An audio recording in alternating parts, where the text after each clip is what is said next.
Hello everyone, how are you doing? Hope everything is fine. So today we'll learn past perfect tense, and before starting and before explaining I want to show some examples regarding this tense. So these are here. Number first, we had played video games. Number 2, he had beaten chess easily. Number 3, Harry had become a successful marker. Number 4, they had cut the tree last week. Here, this is not the, this is they. Number 5, she had drawn a good painting. And number 6, he had eaten all the snakes. And number 7, John had found a new job. And number 8, my dad had gone to California. And number 9, I had known how to solve all the problems. So, I read all the examples here. So, what you have seen there in colored words, had plus third form of the verb. So, what this shows? ये क्या show करता है? ठीक है ना, तो ये sentences ये शो करते हैं ये कि इसमें इन सभी सेंटेंसेस में हैड और वर्ब की थर्ड फॉर्म आई है. देखिए हैड के साथ में played, had bitten, had become, okay, had cut, had drawn, had eaten, had found, had gone and had known. ये हैड के साथ में वर्ब की थर्ड फॉर्म है. That means past perfect tense में हैड के साथ में वर्ब की थर्ड फॉर्म का यूज़ होता है. That's why I have shown these examples to you. तो इसी तरह से अगर हम इनके नेगेटिव सेंटेंसेस बनाएंगे, जैसे मैं फर्स्ट वाले का ही ले लूँ, तो क्या हो जाएगा? We had not played video games. और अगर इसका इंट्रोगेटिव बनाएंगे तो हैड जो है, जो हेल्पिंग वर्ब है, वो पहले आ जाएगी. Had we played video games and then question mark. Okay, so now चलिए अब मैं आपको एक्सप्लेन करती हूँ कि इसका यूज़ कहाँ होता है. ओके, देखिए मैं यहाँ पर आपको हिंदी में इसकी पहचान बता रही हूँ, क्योंकि मोस्ट ऑफ जो हैं अगर मैं इंग्लिश में अगर यहाँ लिखूँगी तो समझ में नहीं आएगा. पास्ट परफेक्ट टेंस की पहचान, पहले तो पहचान क्या होती है? यदि किसी हिंदी वाक्य की क्रिया के अंत में, यानी कि किसी भी हिंदी सेंटेंस को जब हम बोलते हैं तो उसके लास्ट में अगर चुका था, चुकी थी, चुके थे, अगर ऐसे वर्ड आते हैं, या ये काम हो गया था, completely done, that work completely done in the past, ठीक है, तो उनके वो वाले जो सेंटेंसेस होते हैं वो पास्ट परफेक्ट टेंस में आते हैं, या उनका जो ट्रांसलेशन है इंग्लिश में वो पास्ट परफेक्ट टेंस में किया जाता है. अब देखिए नीचे एग्जाम्पल है हिंदी में, फिर उसकी इंग्लिश है. राम पढ़ने के लिए स्कूल जा चुका था. Ram had gone to school to read. Okay, तो देखिए यहाँ पे राम, राम के साथ में हैड और गो की थर्ड फॉर्म गोन का यूज़ हुआ है, to school to read. Next sentence देखिए, श्याम आम खा चुका था. ये काम पास्ट में परफेक्टली हो चुका था, तो Shyam had eaten mango. Shyam जो था वो आम खा चुका था, उसने वो काम पास्ट में परफेक्टली कर लिया था. तो ये तो हुई फर्स्ट सिचुएशन. देखिए पास्ट परफेक्ट टेंस का यूज़ टू सिचुएशंस में होता है. फर्स्ट सिचुएशंस तो यही है कि काम कंप्लीटली पास्ट में हो चुका है. ओके, अब नेक्स्ट सिचुएशंस जो है मैं वो आपको आगे बताने जा रही हूँ, so listen it carefully. Next situation बताऊँ उससे पहले इसके फॉर्मूलाज पर हम ध्यान दे दें जो फर्स्ट सिचुएशन में यूज़ में किया जाता है. ठीक है, तो देखिए अफर्मेटिव सेंटेंस के लिए subject had plus V3 means verb की third form and then object. Negative sentence हैं तो सब्जेक्ट प्लस हैड नॉट या हैडंट और third form of the verb and then object. And interrogative के लिए had plus subject plus third form of the verb then object. And last में interrogative sentence में क्या आना चाहिए? Question mark. Without question mark interrogative questions are not complete. That's why. तो ये मैंने आपको तीनों ही सेंटेंसेस जो हैं वो बता दिए हैं पास्ट परफेक्ट टेंस के. Here are the examples. देखिए अफर्मेटिव का है he had gone to market, he had not gone to market. Had not को आप हैडंट की तरह भी यूज़ में ले सकते हैं.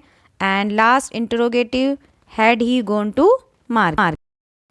इंटरोगेटिव में अगेन वहाँ पर क्वेश्चन मार्क लगेगा ही लगेगा। Don't forget to put this, okay.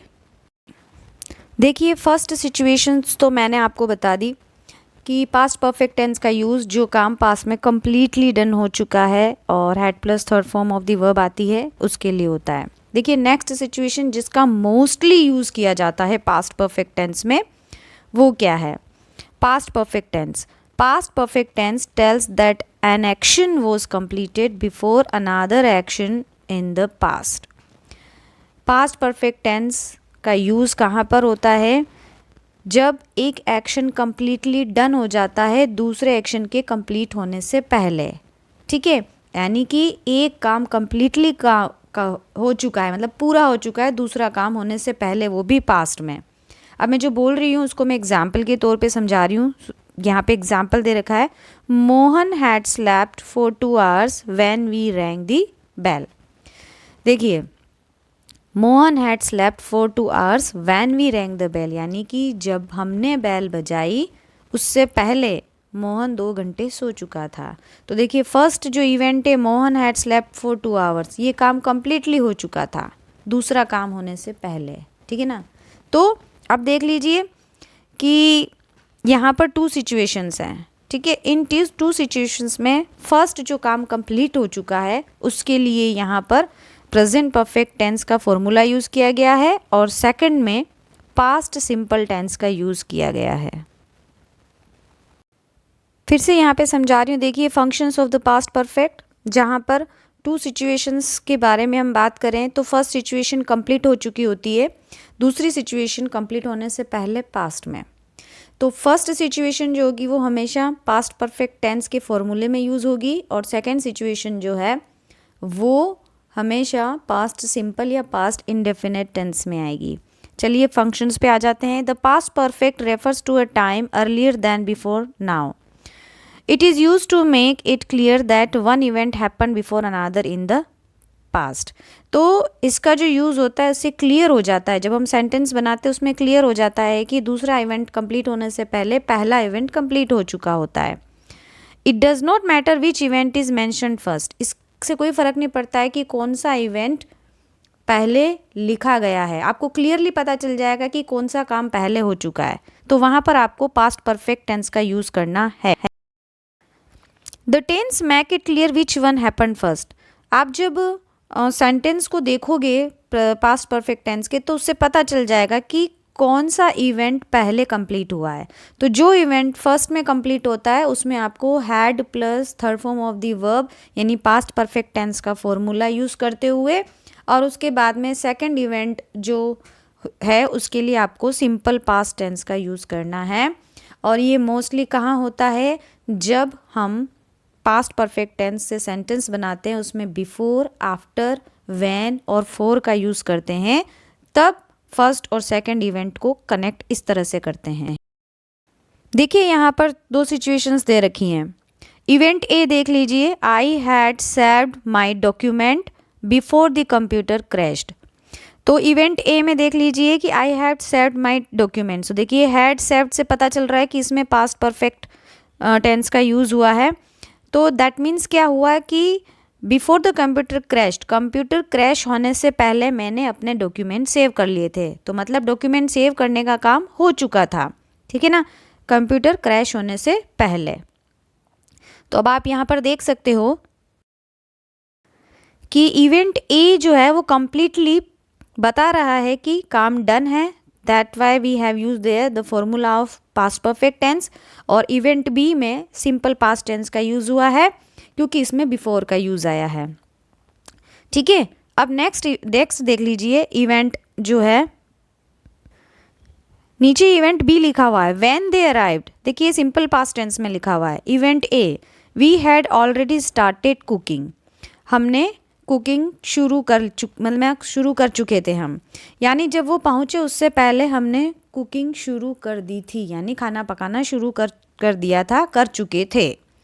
तो ऑलरेडी यहाँ पर पता है कि भाई जो इवेंट कम्प्लीटली डन हो चुका है उसमें पास्ट परफेक्ट, ठीक है, और अगर उसमें सेकंड इवेंट ऐड होगा तो वो सिंपल पास्ट होगा।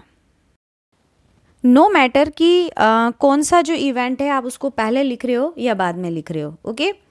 तो मोस्टली इस तरह की सिचुएशंस में होते हैं जिसमें हमें बिफोर ऐड करना पड़ता है, काम को बताने के लिए, शो करने के लिए पास्ट परफेक्ट टेंस में आफ्टर, व्हेन, फॉर। तो हम वहाँ पर जो सिचुएशंस, जो इवेंट, जो काम कंप्लीटली डन हो चुका है उसे हम पास्ट परफेक्ट में लिखते हैं, और जो काम कंप्लीट होने वाला था उसे हम simple past. Hope you understand well. मैंने आपको दोनों ही तरह की सिचुएशंस बता दी हैं और लर्न इट वेल।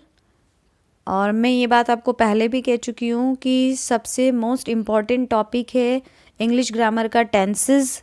और अगर आप इनको बहुत ही अच्छे से सीखना चाहते हो तो जो मैंने स्टार्टिंग से जो आपको सिखाया है, प्रेजेंट, ठीक है ना, present, simple present, present continuous, इस तरह से, तो सीक्वेंस में अगर इन टेंसेस को वन बाय वन सीखते जाओगे तो डेफिनेटली आप में इम्प्रूवमेंट आएगा, आप सेंटेंसेस इजीली क्रिएट कर पाएंगे, ठीक है, और आपकी ग्रामर और ज़्यादा इम्प्रूव हो जाएगी। So learn it, do practice, and if you have any problem ask me. Bye, take care.